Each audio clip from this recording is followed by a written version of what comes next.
Hi everyone. In this video, we are going to understand about the Gauss-Jacobi method. So I have already discussed about the Gauss elimination method, Gauss-Jordan method. So you can find the link of those videos in the description below. And you can also find the other numerical methods in the playlist which has the name numerical methods. The link of that playlist is also in the description below. So Gauss-Jacobi method is actually a method which can find the solution of group of linear equation or simultaneous linear equation. So as we have discussed our Gauss elimination, Gauss-Jordan method, those methods for finding the roots of the group of linear equations. So this method is also on the same line. It also does the same work, but the working of this method is something different from those previous two methods. So we will take a working example to see that how we can apply the Gauss-Jacobi method on that group of linear equations, and after that we will see that how we can implement this method using a C program. So just to recall, we have discussed that we have actually two categories of methods to find the solutions of the simultaneous linear equations. So first method is we have exact method or the direct methods, and the another category of method are indirect methods. Indirect methods we have Gauss elimination, Jordan and Krauss method. So we have discussed this already, and in this indirect method category we have Gauss-Seidel, Gauss-Jacobi, relaxation method. So in this video we are going to understand about the Gauss-Jacobi method. So here we can see we have to find the solution of this group of linear equations, right? So solution means we have to find the value of x, y and z such that all these three conditions are satisfied simultaneously. Okay. So what are the steps for the Gauss-Jacobi method? So first step is we have to first actually check whether this method can be applied on given set of linear equation or not. Okay, so actually we have some conditions on the basis of which we can check this applicability. So if those conditions says okay, you cannot apply this method on given set of equations, then we will simply stop. Okay, then we have no other option. But that conditions says yes, you can apply the method on these given set of equations, then we will proceed with the Gauss-Jacobi method. But the question is how we can check whether our method is applicable on these group of linear equations. So for that we have condition. So first let's change this into a augmented matrix. Okay, so this will be 27, 6, minus 1, and this will be 85. So this is our augmented matrix. So these are the coefficient of the this x, y, z, and these are the constant, these values. Okay, so the condition is we have to first check in this row, or we can say this equation. We have to see the absolute value of this diagonal element. Okay, it should be greater than the rest other coefficients. And how we have to add them actually, and how we have to add them, we have to take the absolute value of them. So it is like 6 plus absolute value of minus 1, that means this and this. Okay, so it should be true. Next it says that this diagonal value, or we can say this value, the absolute value of this should be greater than this and this, sum of these. So it will be 6 plus mod of 2. Okay, and third it says that this 54, this diagonal value, this value, it should be greater than this one and this one, that is sum of both. When all these three conditions are true, then only we can say yes, our method is applicable on this given equation. So here we can see this means 27 greater than, this is 6 plus this is 1, so this is 7, so this is true. Now in the next it is 15 greater than 6 and 2 8, this is also true. Okay, so here it is 54 and it is greater than 1 plus 1 2, it is also true. So all these three conditions are true. That means we can apply the Gauss-Jacobi method on these three equations. Now at some places you will see that these things are written as like 27 plus 15 plus 54, that is sum of all the diagonal values. It should be greater than the sum of these values. Okay, so this is like 6 plus minus 1, then plus, you can say 6 plus 2, and then 1 plus mod of 1. So these things are actually equivalent. So if you say that sum of these values should be greater than the sum of all these.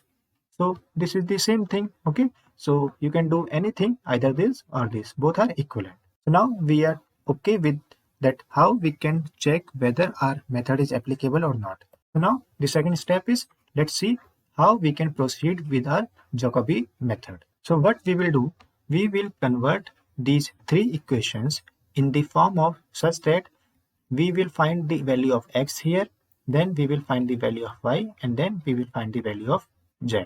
So from this equation, how we can convert this into x equal to, so this means this is like, you can say 27x, and you can keep this in this direction, that means 85 minus 6y plus z. Okay, so this will become as 1 upon 27, and then this will come in bracket. Okay, so this is your x. Similarly, you can write this thing in something like y equal to, this will be 1 upon 15, and this will be 72 minus, this will come on other direction, 6x minus 2z. Okay, so the same way this can be written as like z, or you can say this is 54. Okay, so this is 54z, and then you can write 110 minus x minus y, and z will be this whole thing divided by 1 by 54. So this is your z, this is y, and this is x. So now after finding this x, y, and z, what we will do, this method says now you will start from the iterations, because this Jacobi method is actually a iterative method, so it will work on the iteration. So what we will do, in the first iteration, we will find the value of x, y, and z. Okay, and we will put a superscript here. So this one says that value of x, y, z in the first iteration. Okay, then we will apply the second iteration. Okay, in the second iteration, again we will find the x, y, and z, and the 2 upon this x, y, z is actually not the power. It is saying in the second iteration, what is the value of x, what is the value of y, and what is the value of z. So let's find the value of x, y, z in the first iteration. So what we have to do, if we can see here, to find the value of this x, we need the value of y and z. Okay, in the similar manner here, to find the value of y, we need x and z. So we need initial value of x, y, and z. So what we will do, we will take the initial value of x as 0, y as 0, and z as 0. So this is what Jacobi method says. Okay, so now we will use these values in our first iteration. So it will say 1 upon 27, 85 minus, so you can see it is 6y, that means 6 into this value 0. The same way z is 0. So this is 85 upon 27, and this is after solving 3.148. Now in the similar manner, we can find the value of y. So we will use this equation, 1 upon 15, 72 minus. So this will be again 6 into 0, that is 0, and this is actually minus of 2 to 0. So this will be 72 by 15, and it will be 4.800. Similarly, this z will use this equation. So this will be 1 upon 54. Then this x is actually this value 0. So this will be 0, and y is also this 0. Okay, so this will be this one. After solving, we will get 2.037. Okay, so these are my first values of x, y, and z. Okay, now I will proceed with the second iteration. Okay, so in the second iteration, what we will do, we will use all these values of x, y, z which we have got in the first iteration in the second iteration. So we will not use these values now. We will use these values in our second iteration. So we will use the same formulas but with these values. So x will be 1 by 27, then 85 minus 6y. So y is this 4.800 plus z is 2.037. This is the z. So after solving this, we will get 2.157 actually. In the similar manner, we can find the value of y. So this will be 72 minus this is 6x.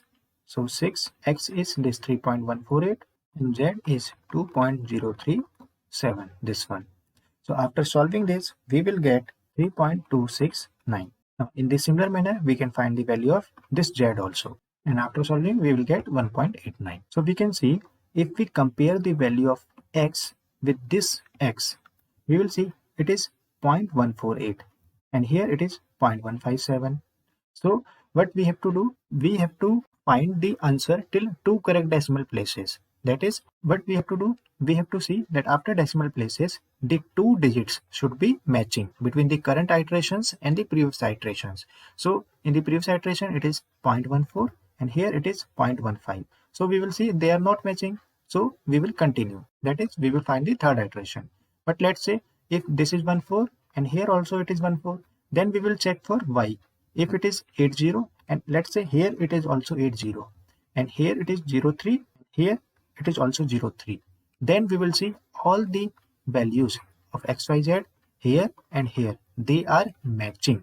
Then we will stop at the second iteration and we will see these XYZ are our solutions for this given set of equations. But if any of these XYZ are not matching in these iterations, then we will proceed with the next iteration. So here we have to proceed with the third iteration. So I will write these X, Y, Z of the second iteration on the new page. So now we are on the third iteration.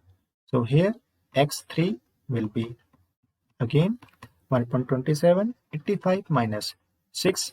We have the Y and Z. So it will be 3.269. So after solving this, we got 2.492. Similarly, we will find the Y3 using this equation X and Z and we will get 3.685. Similarly, we can find the value of Z. So now if we see here it is 0.15 and here it is 0.49. That means these digits are not matching.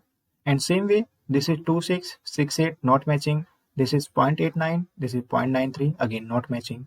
That means we have to move forward with the fourth iteration. So actually these steps will proceed for the, you can say, sixth and seventh iteration also. So I will be just writing them into the tabular form. So here I have written all these values in the tabular form. So here this n is telling the number of iteration. So this is first iteration, second, third, and so on. So this xn means for n equal to 1, this is x1, this will be y1, and this will be z2, and so on. So in the first iteration, we saw that these were the x, y, z in second, and these were in the third. Okay, so these are the same value. Now, if we find the value of x, y, z in the fourth iteration, we will get these values. So here we can see, if we compare this, the third iteration, fourth iteration, the two digits of x, y, z, they are not matching. Okay, so we will keep on proceeding, and we saw that in the seventh iteration, if we compare the value of x, y, z, so here it is 4242, 5757, 9292.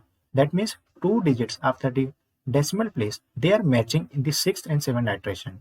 So we will say the values of x, y, z in the seventh iteration, they are our final solutions of our given set of equations. So this way Gauss-Jacobi method works in the iteration manner.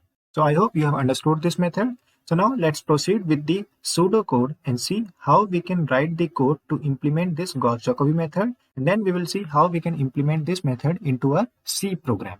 So let's first understand how our structure of the code will look like. So first we have to take the input. Okay.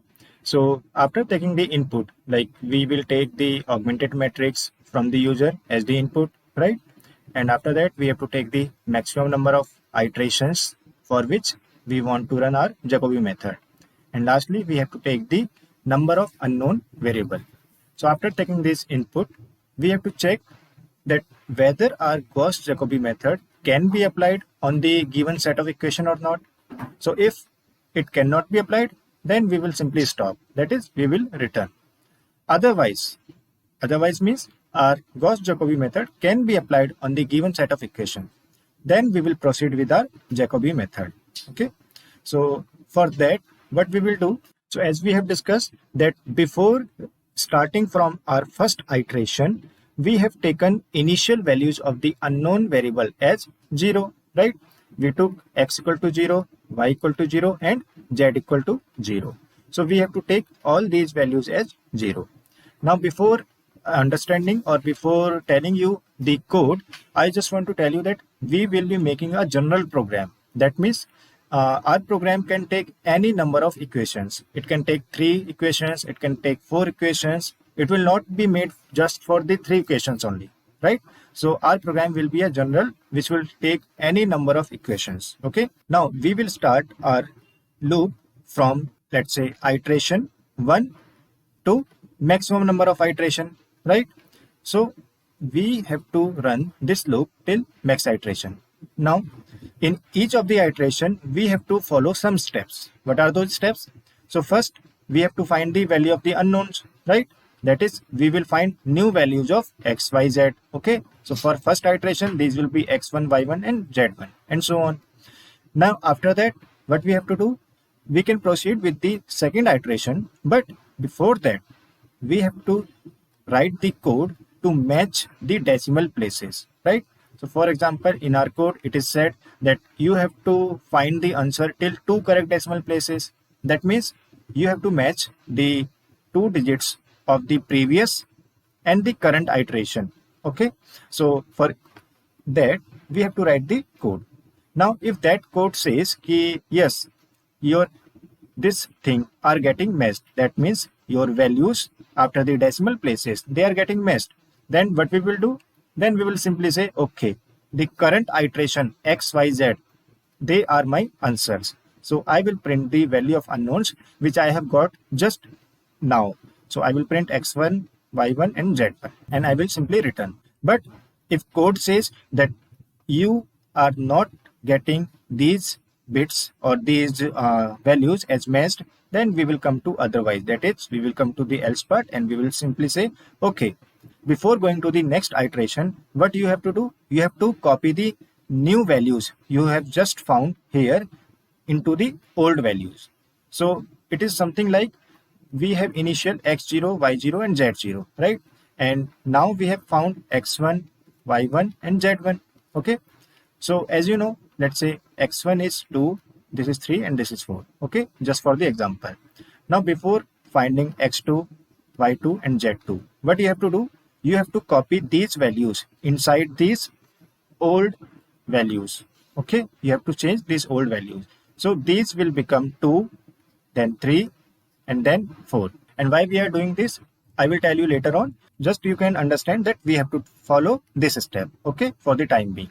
Now after this we will go again to the next iteration, that is iteration number 2, and we will again find the new value of unknowns, that is we will find x2, y2, z2. Let's say these are 3, 4, 5. Now again we will match the values. So what we will do, the current values are these 3, 4, 5. And what are the old values? So I just told you that these were the old values which we have copied in the previous iteration, right? So this code will be actually using these old values and new values. Okay, so for that actually I will be using these old values, and for that what I am doing, in the previous iteration I have copied the new values into the old values. Okay, so after doing all these steps I can find the answer from here also. Okay, and if not, then this loop will run for maximum number of iteration, and after that I will say okay, whatever values you are getting into the last iteration, those values will be my final answer. Those x, y, z will be my final answer. So print is like a function which is printing my value of unknowns. So I think you have got an overview that how we can proceed with the Gauss-Jacobi method into the code. So now I will tell you that how we can implement all these steps into the coding. So first we will see that how we can make a code to check whether our Gauss-Jacobi method can be applied or not. Okay, and after that we will see that how the Gauss-Jacobi method can actually be applied. So this is our code. So what this code is doing actually, so this method name is method applicable. So this method is actually telling us whether our Gauss-Jacobi method can be applied on given set of equation or not. And what is the return type? Return type of this method is bool. Bool means it will return either true or false. So you can see it is returning true or false value. Okay, and this data type is present in stdbool.h header file inside the C language. So here we have this matrix or augmented matrix. Okay. So what are the conditions to check whether our Gauss-Jacobi method can be applied or not? So we have to write those three conditions. What were the conditions? So these were the three conditions. That is, the diagonal element should be greater than the sum of the other element in that particular row. Okay, 6 and -1. And we have to take the absolute value. The same way in the second row, this 15 should be greater than the sum of these 6 and 2, taking care of the absolute value. And same case is for 54, right? When all these three conditions are true, then only we can say our method is applicable, right? So how we can do that? So here you can see this is actually a simple one element. Okay, so you can say if this is I equal to 0, this is I1 and this is I2. So for 0th row, what is the index of this element? 0 0. And what is the index of this element? 1 1. And this element will be at 2 2. Okay, because these are the diagonal element. Now rest of the element, what we have to do with them? So for I equal to 0, what we can do? We can say, okay, this is your A0 0. You just add these element, okay, 6 and -1. Clear? So if you can see here, I have taken two loops. Okay, so these two loops will actually be traversing our matrix row wise. So for the first time, what will happen? I will traverse the I equal to 0, 0th row. Okay, and it will come to j equal to 0. So initially I is 0, j is 0. So this condition is actually checking whether our aii, that is diagonal element in that particular row. So for I equal to 0, this is 27 diagonal element. Whether this is greater than the sum of this 6 and -1. So it will actually give me this answer. Okay. So what is the answer of this? This is 7. Okay. So 27 is greater than 7. Yes. Okay. So this means this condition is now true and we have evaluated this condition. Okay. So you can see that after checking this condition, what is the next condition that we have to check? This condition. And from where we can get this condition true? We have to come to the next row. Okay, I equal to 1. Okay, we need not to traverse like this element and this element again. Okay, we can simply jump to the I equal to 1th row. Okay, so for that, what I did, I said, okay, when this condition is true, then we will simply break. This break will tell me, okay, come out of this J loop. Okay, and then we will simply go to the I equal to 1. Okay, so for the time being, you can just see that this find sum is a method or is a function which is actually giving me these sum. Okay, and how this is implemented, I will tell you later. But for the time being, just see. So when I come to the I equal to 1th row, that means this row. Now again, j will start from 0. Okay, now here it is checking whether our aii, that is diagonal element in the I equal to 1th row. What is the diagonal element? It is 15. Okay, a11. So now it will check whether our 15, and for absolute value I have taken the fabs function. Okay, so this 15 is greater than, find sum ia. So I mean for this I, tell me what is the sum of the other non-diagonal element. So what are the non-diagonal elements? 6 and 2. So this method will be giving me this answer, that means 8. So again, this is true, so it will break. Okay, that means it has served its purpose, it has checked this condition, and now it can go to the next iteration, or you can say simply next row. Okay, that is, it will go to the I equal to 2. So after break, it will come out and again it will go to the I equal to 2. Now we will come to again j equal to 0. Okay, so this is 2 0. But inside this if, we are checking whether our aii, that is a22. So what is a22? This is 54. So I will now check whether my 54 is greater than the sum of the other element. So sum of the other element means non-diagonal element. So non-diagonal element are 1 1. So I will get 2 from here. So that means this will give me 2. So again 54 is greater than 2. So okay, I will simply break. Okay, now I will again go to the next row, but there is no I equal to 3 row. Okay, this n is 3, so this condition will be false, or you can say loop will be false. So I will simply come out. Okay, Now, what is the meaning that we have simply come out of this outer for loop? This means we never came to else part, because if we came to else part, that means we can simply return with the false answer. So we are coming out of this outer for loop. That means are all these three conditions are true. Okay, so simply we will say, okay, my all conditions are true. You take true value. Okay, so true means it will simply return true. My all conditions are satisfied and Gauss-Jacobi method is applicable. And in case, let's say this second condition were to be false, then in that case, what will happen? We will come to the else, right? And in that case, we will simply return false and it will take the false value. So I hope you have understood that how this method is working. So now let's see how this find sum method will be implemented. So here is this find sum method. Okay, so what this function is actually doing, it is taking the row number, okay, and it is taking the augmented matrix also. So it will tell me these sums, okay, for ith row. So what this is doing, let's say from here I equal to 0 came, okay, so it will say, okay, run a loop and find the sum. Okay, so j will start always from 0.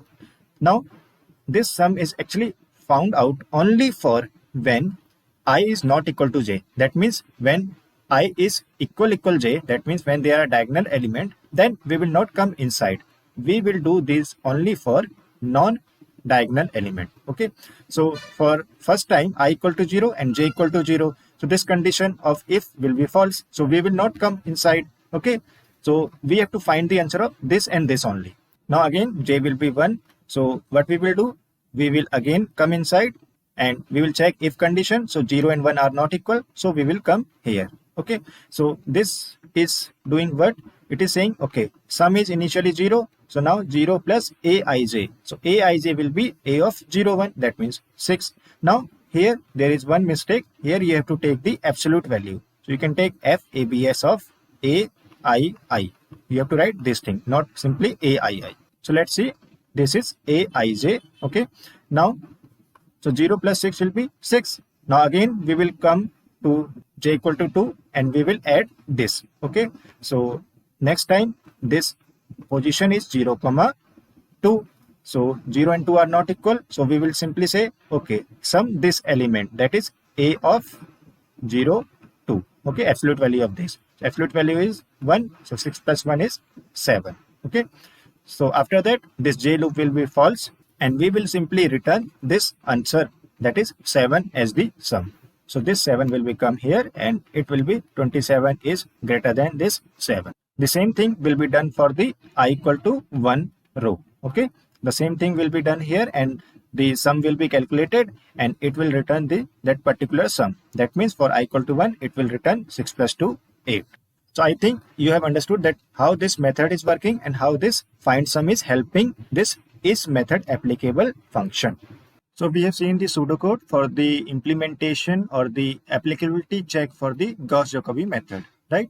Now we will see that how we can proceed with the Jacobi method. That is, what is the pseudocode for the Jacobi method implementation. That means we have to see how this code will be implemented. So for the implementation of the Gauss-Jacobi method, I have made one function here. You can see find values, right?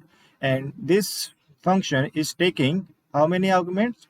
Here I have taken 4 arguments. So first is your augmented matrix. Second is the maximum number of iteration for which you want to run your Gauss-Jacobi method, and the number of unknown values and the value old. This is actually a array. Okay, so now we have to see how this thing will be implemented.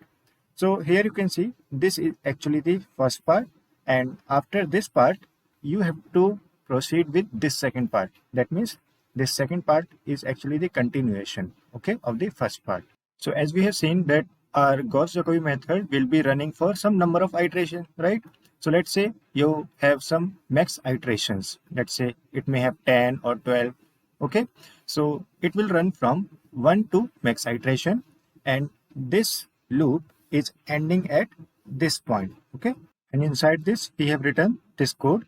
Okay, so let's understand this code.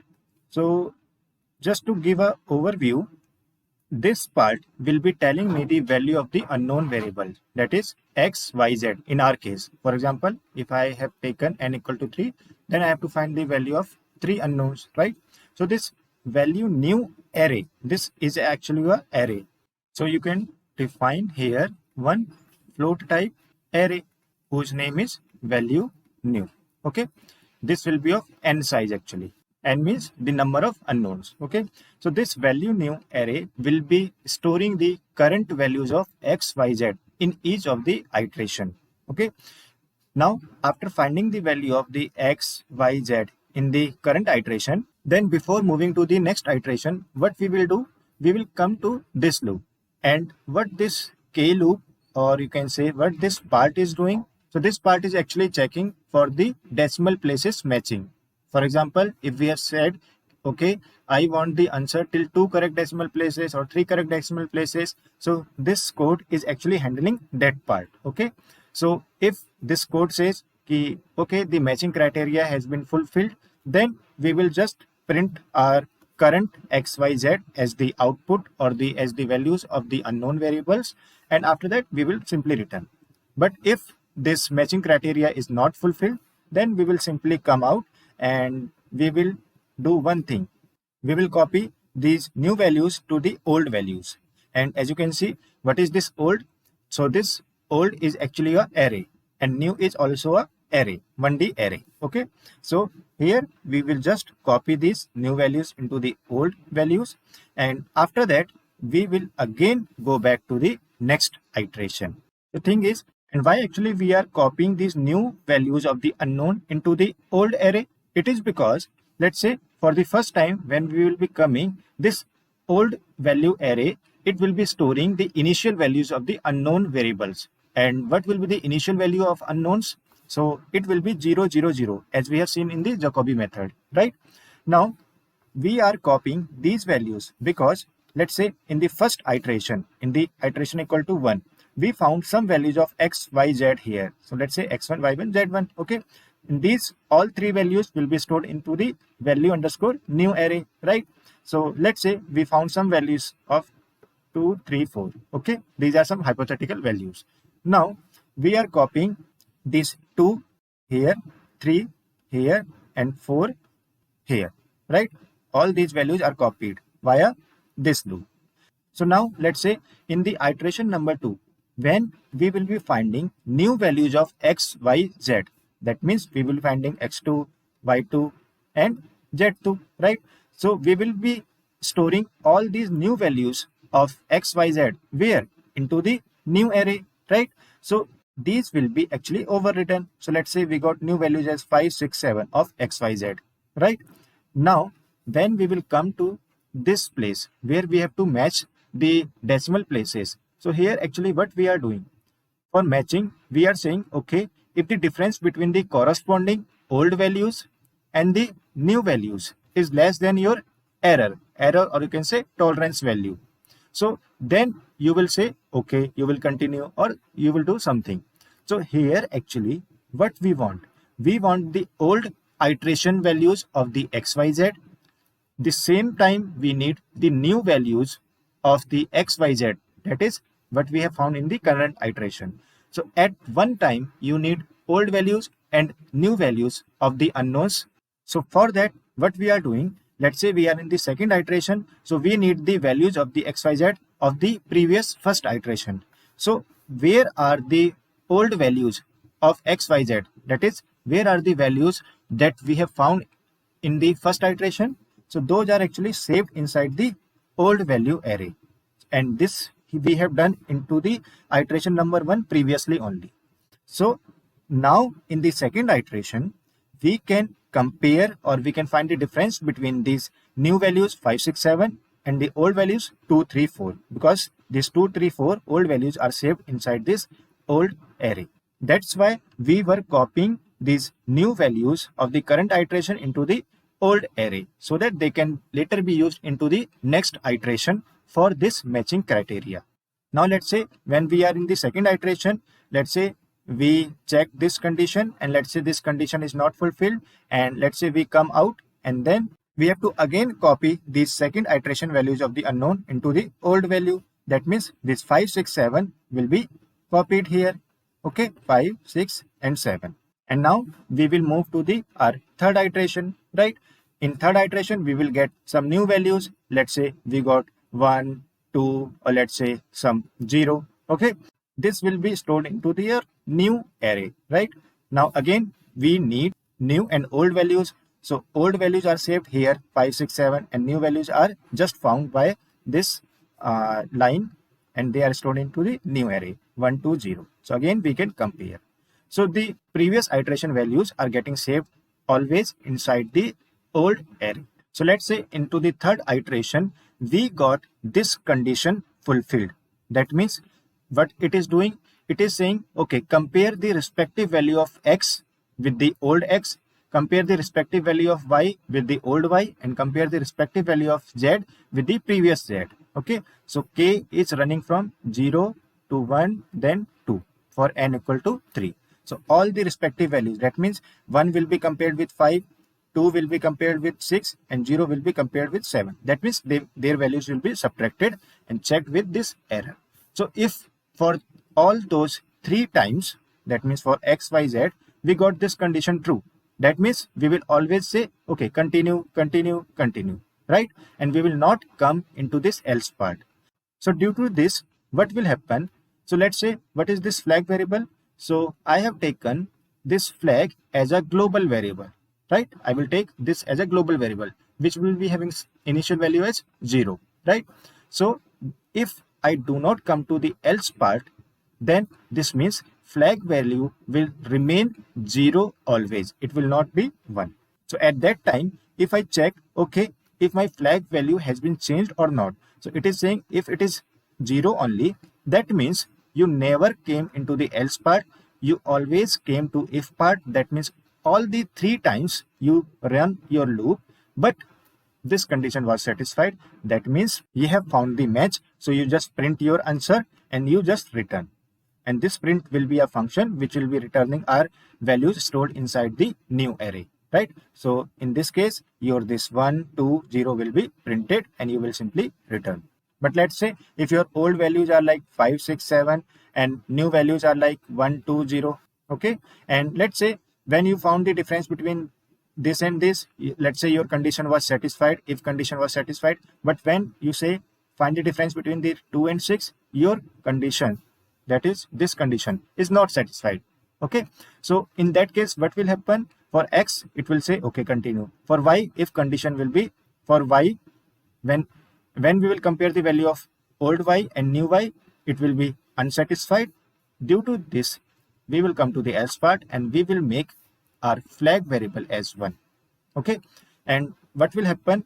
What we can do, we can just say okay, break, because you come to flag equal to 1, it means your match has not been found, and you can simply come out of this loop and you will come here and you will say okay, your flag value has been changed or not.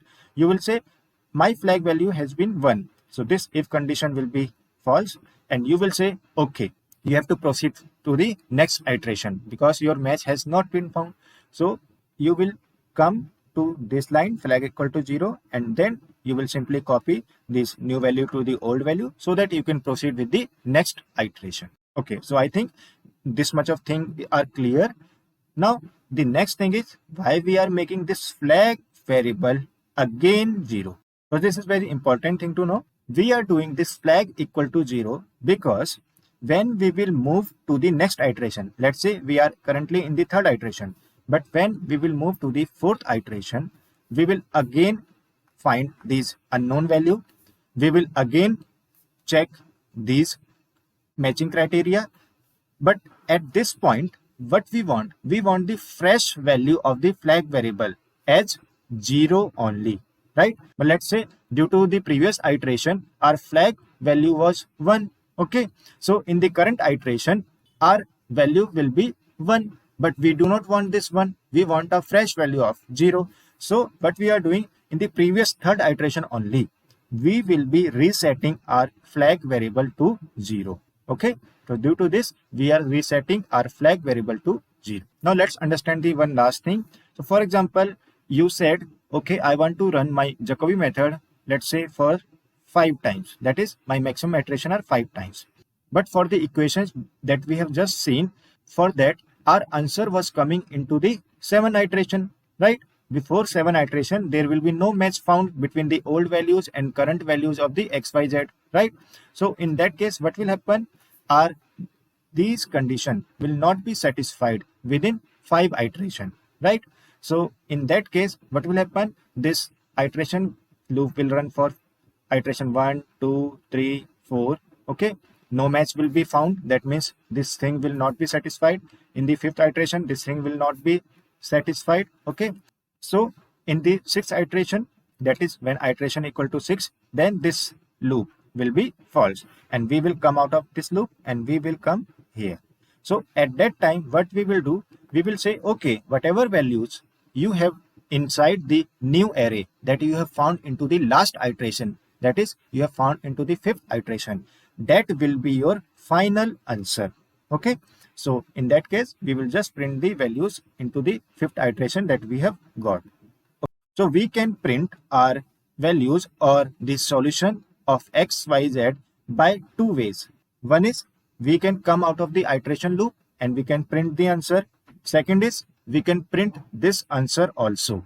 Okay, so this answer is printed because our match is found, and this answer is printed because our match is not found. So I think I made my good effort to make you understand that how this code is working, right? So you can go through this code again and you can understand it better.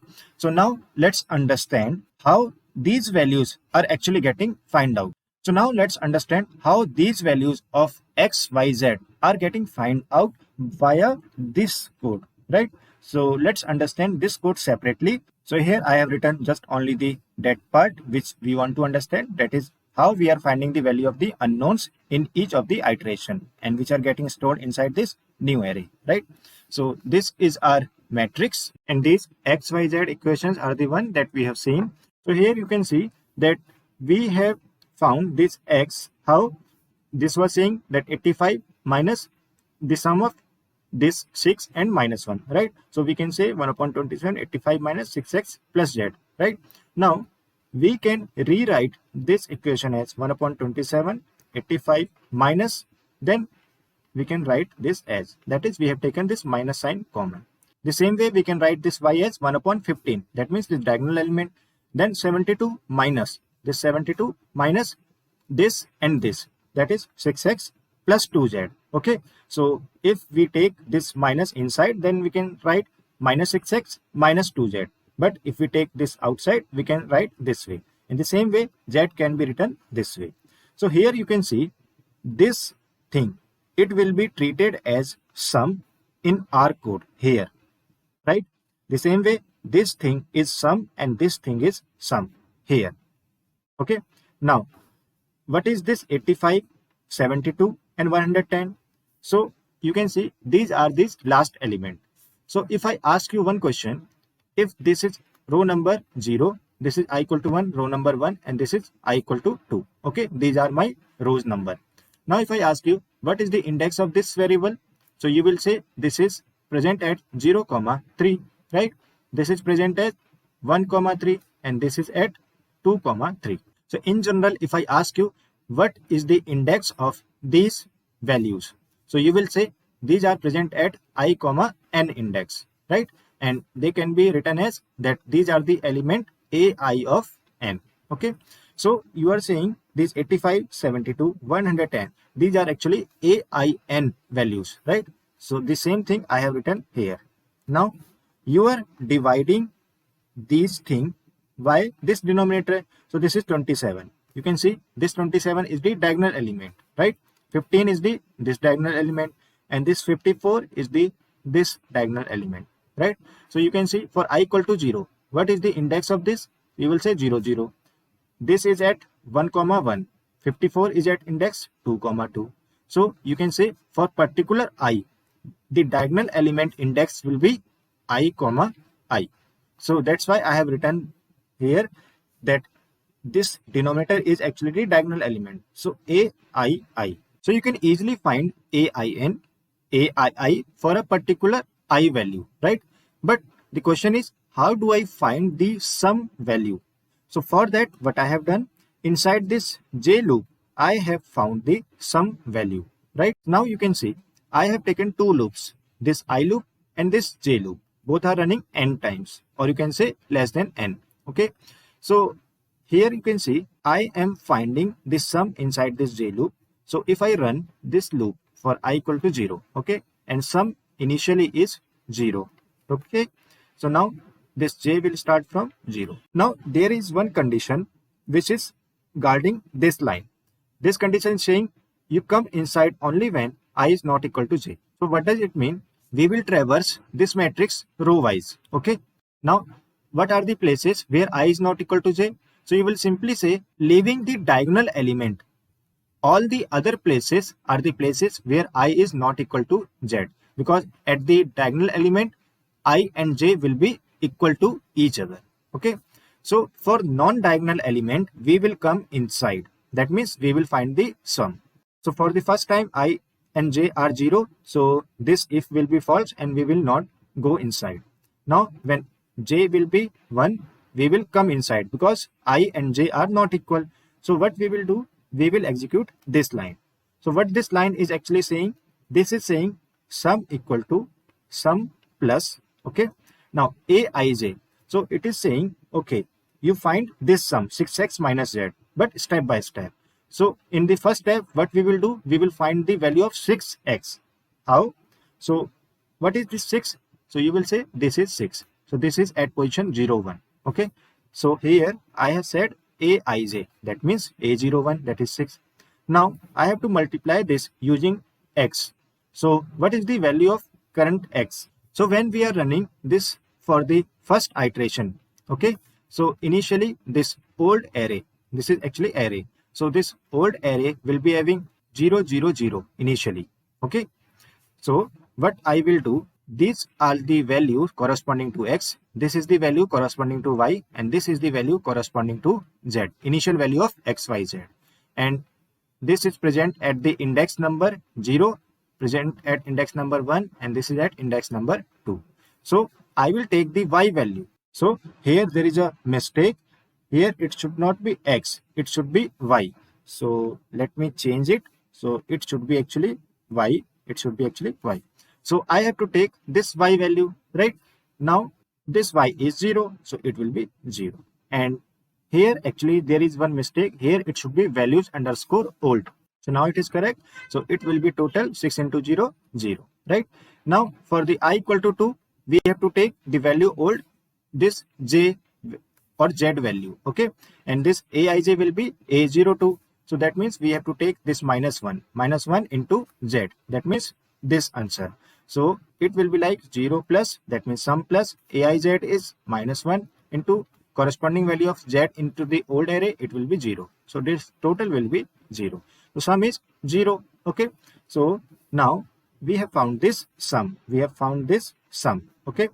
Now what we will do, for the j equal to 3, we will come out and we will simply put this 0 here.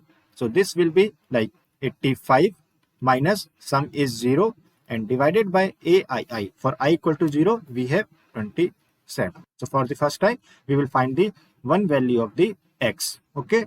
And this x will be stored inside this new array. So you can say your new will be storing some value, let's say 2, okay. Now again you will come to new value of I, that is next I value will be 1. You will come for this, okay. And again you will refresh this sum because you need a new sum for this new row, okay. So every time you come to the new row, you just refresh it by a 0, okay. So sum will be 0 again. Now again j will be running from 0, 1, 2, okay. So initially it will be 0. So again 1 and 0 are not equal. So you will come inside this loop and you will say sum equal to this line. So your 1, 0 value will be fetched and it will be multiplied with value old. So 1, 0 value is this 6, okay, and it will be multiplied with the this value old 0. That means the old value of the x variable, okay. So it will be like sum equal to the initial value of the sum is 0 plus this value is 6 and old value of the corresponding x is 0. Okay, so it will be 0, right? And again for next I, it is j equal to 1. Now I and j are equal, so we do not have to add this diagonal element. That's why this if will be false. So we will not run, and again when j is 2, we will pick this 2, right? And we will multiply it with z. So corresponding z will be 2.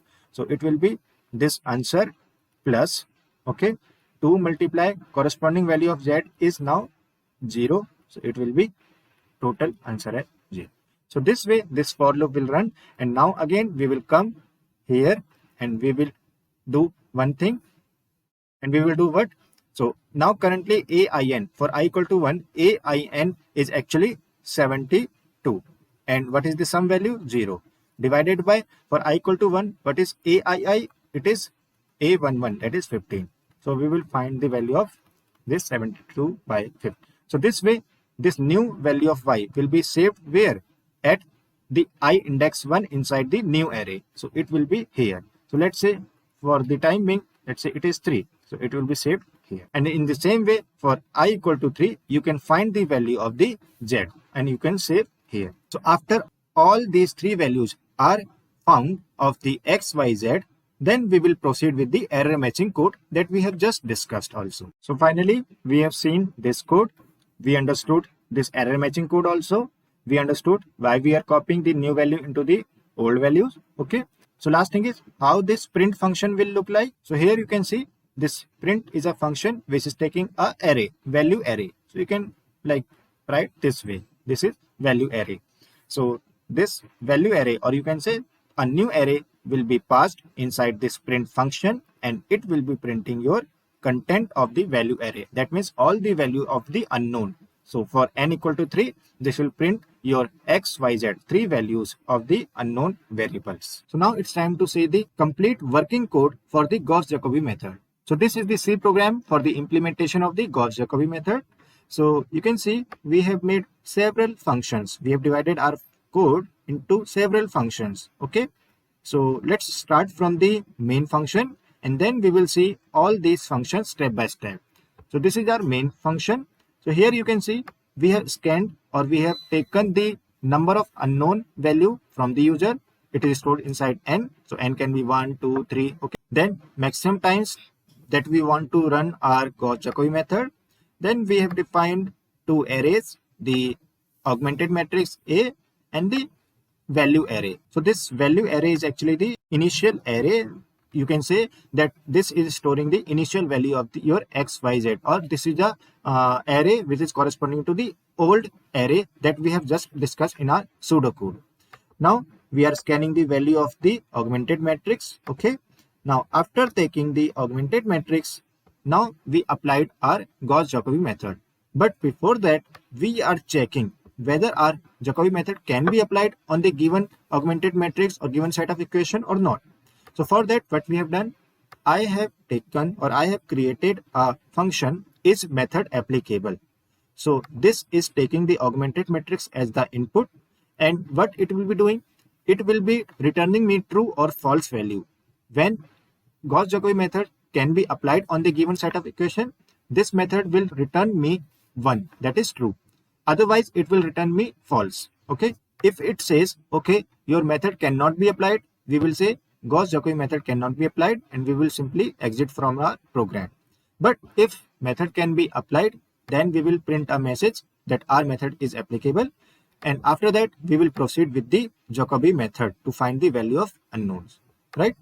So what we are doing inside the main function, we have initially initialized the value array using 0. So let's say we have n equal to 3, that is we want to find the value of x, y, z. So we have initialized all those three values using 0 inside this value array, right? Now we are calling a function find values. Okay. So this is taking 3 parameters here, the augmented matrix, max iteration, and the value array. This value array, okay, this is corresponding to the old array, and this method will be like finding the values of x, y, z into the various iterations, and it will be helping us to print or find the value of the unknown variable. So this is the main code. So now our task is how this is method applicable and find value functions are implemented. So let's see first that how this is method applicable function is written. So this function is taking our augmented matrix, right? So this n that we are using here, this is actually a global variable. This is global variable. Then only I can use this n here. Okay. So inside this function, we have written the same code that we just discussed. Okay. So I'm not explaining it again.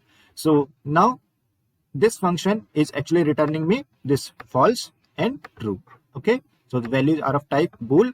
So we have seen this implementation of the is method applicable, and you can see we are using this find sum function, and this find sum function is written here. Okay. Now we have to see the next working or next implementation of the find values method. So here you can see we have this find values method. Okay. So this code is running, and you can see here this code is finishing. Okay. Now you can see we have written the same code that we discussed. It is not new code. Okay. So here you can see actually this ratio is actually not needed in our program. So here you can see initially sum is 0. We have taken the value new. So here you can see this is value old. Okay. So you can see inside the main function we were passing the value array, which will be having initial 0 0 0. So this is treated as value old array name in this code. Okay. Now so we have two arrays, value old and new, and we are running this iteration loop. Okay. So this is the same code. You can see here we are finding the xyz into the current iteration. After that we are checking the code of decimal matching, and after that we are printing the intermediate values of the unknown here. And this copy new value of unknown is like the same code, and after the end of the iteration loop we are printing the value of the unknowns. Okay. And this is the end of our function. This way we have assembled all our small parts into a complete working code. So now let's see what will be the output of this code, and let's run this program. So it is asking me to enter the number of unknown. So we will first test our code on the same set of equation that we discussed. Okay. So in that we have 3 unknowns, and let's run our code for the, let's say, 10 iteration. Now it is asking me to enter the augmented matrix. So this is my augmented matrix. So now let's run it.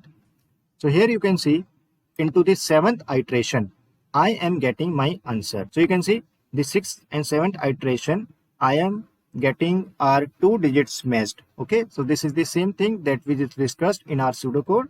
So 2.42, 2.42, 3.57, 3.57, and then 1.9, and here also 1.92. Okay. So total 7 iteration we are having, and here you can see I have printed one message also that our Gauss-Jacobi method is applicable. Okay. So now let's see you can say system of equation where Gauss-Jacobi method is not applied, and let's see what is the output. So let's say again we have 3 unknowns and we want to run our code for 10 iteration, and let's enter the same augmented matrix but with different values. So here you can see in the last row we have 1 1 1 5. So the third condition will not be satisfied. That means this 1 will not be greater than the sum of this 1 1. Okay. So you can see this is saying Gauss-Jacobi method cannot be applied. So I hope you have understood the code and the working of the Gauss-Jacobi method. If you have any comment, query, suggestion related to this Gauss-Jacobi method, you can please write down into the comment box and I will answer them. You can find the other numerical method into the numerical method playlist. The link of that playlist is in the description below. You can find there. And if you are new to my channel, please subscribe my channel and press the bell icon for further notification. You can find other videos on the C programming interview questions on my channel. You can check them. See you in the next video. Till then, goodbye.